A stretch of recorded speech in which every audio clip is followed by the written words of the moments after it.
I was prompted to make the film because at the time there seemed to be very little analysis going on of why Australia was committing its troops to a war in a very distant country. We were propelled along by the extraordinary events as they were unfolding day by day, and amongst journalists and the daily news media, and even within current affairs, there was very little analysis at the time, very little scope for questioning about why Australia was going, indeed why even America was going, and why Britain was committing troops. So I was concerned about that. I was very keen as well to try and get a broader perspective on what exactly the truth was in the lead up to the war in Iraq, the intelligence analysis that was going on at the time. And it struck me as inherently fallacious that the intelligence community were being, at that time, scapegoated for a bungle when government policy in Australia, in Britain and the United States had seemed so hell-bent in participating in the war in Iraq.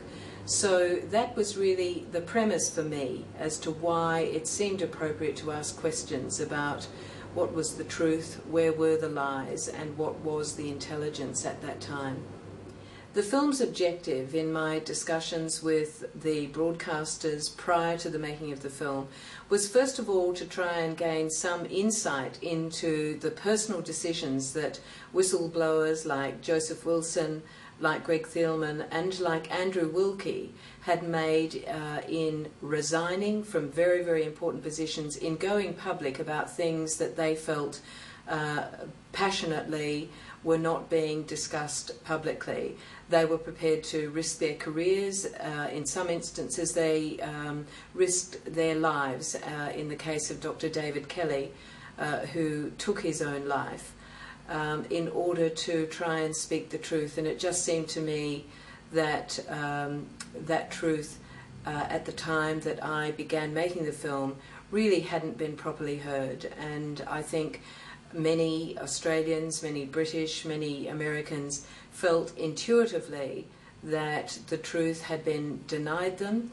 And so I set out to try and find out what the truth was in the intelligence community in those circumstances. Our mainstream media, many parts of which do a really fine and credible job, are chasing deadlines that are upon them almost hourly, and it's very difficult for them to therefore sit back and conduct any level of deeper analysis as to what might be going on.